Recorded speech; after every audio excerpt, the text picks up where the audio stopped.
Rasulullah Muhammad Shallallahu Alaihi Wasallam merupakan pribadi yang paling utama di antara sekian banyak umat manusia.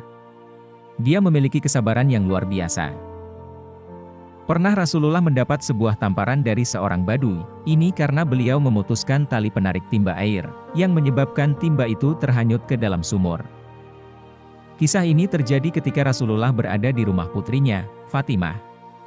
Kala itu, seluruh penghuni rumah yaitu Fatimah, dua cucu Rasulullah, Hasan dan Husain, serta Rasulullah sendiri merasa sangat lapar.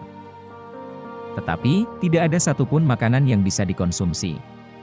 Rasulullah pun mengikatkan sebuah batu kecil untuk mengganjal perutnya yang sedang menahan lapar. Namun, Rasulullah tidak tega melihat kedua cucunya yang juga kelaparan. Beliau akhirnya keluar dari rumah itu dan mengeluh, "Aduh kasihan, Hasan dan Husain sangat lapar." Rasulullah kemudian berniat untuk mencari rezeki agar kedua cucunya dan putrinya tidak lagi kelaparan.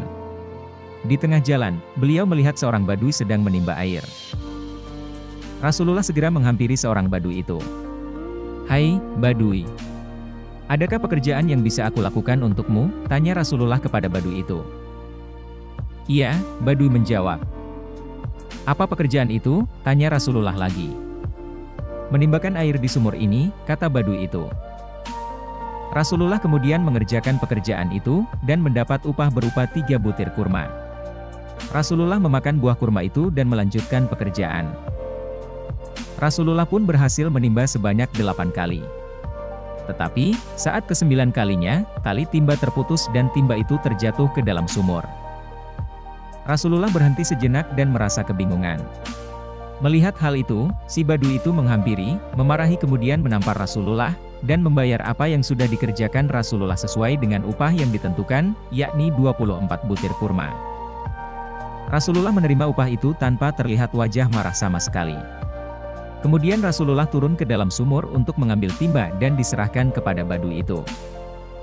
Si badui kemudian meninggalkan Rasulullah, kemudian Rasulullah pulang ke rumah Fatimah. Di tengah perjalanan, si badui itu tertegun, "Jangan-jangan yang aku tampar tadi Muhammad." Si badui itu kemudian memotong tangan yang tadinya dipakai untuk menampar Rasulullah. Darah bercucuran dari lengannya hingga dia pingsan. Beberapa musafir melihat si badui itu kemudian mencoba membuat si badui tersadar dengan terus menyiramkan air. Si badui itu siuman. "Musibah apa yang menimpamu?" tanya salah satu musafir. "Saya telah menampar seseorang yang saya kira adalah Muhammad. Makanya saya potong tangan saya karena takut mendapat musibah," kata si badui. Badui itu kemudian menuju masjid untuk mencari Rasulullah. Tetapi, dia tidak menemukan Rasulullah di masjid itu. Dia kemudian menuju rumah Fatimah dan berteriak-teriak memanggil Rasulullah. Saat itu, Rasulullah sedang mendudukkan kedua cucunya di atas kedua pahanya sambil menyuapkan kurma kepada Hasan dan Husain. Mendengar teriakan itu, Rasulullah menyuruh Fatimah untuk melihat siapakah dia. Fatimah kemudian melihat keluar dan terkaget karena mendapati badui yang terpotong tangannya. Dia segera menghadap Rasulullah dan menyampaikan ada badui yang tangannya terpotong. Mendengar perkataan Fatimah, Rasulullah segera beranjak dari tempat duduk dan menemui si badui itu.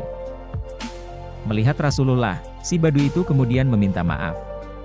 "Maafkan saya Muhammad. Saya tidak mengenalmu," kata badui itu. "Mengapa tanganmu terpotong?" tanya Rasulullah penuh keheranan. "Tidak akan kekal tanganku yang telah menamparmu," jawab si badui. "Masuklah Islam, supaya kau selamat," kata Rasulullah menganjurkan. Badui itu masih belum yakin kepada Rasulullah. "Hai, Muhammad. Jika kau memang benar Nabi, perbaikilah tanganku," kata si badui. Rasulullah kemudian menempatkan telapak tangan yang terpotong itu ke lengan asalnya dan mengusap tangan itu. Akhirnya, tangan tersebut kembali tersambung dan orang badui itu masuk Islam. Itulah sedikit kisah Rasulullah yang dapat menginspirasi kita. Jangan lupa subscribe channel ini. Jika ada yang salah dalam penyampaian ataupun dalam tulisan, mohon diberi saran. Terima kasih.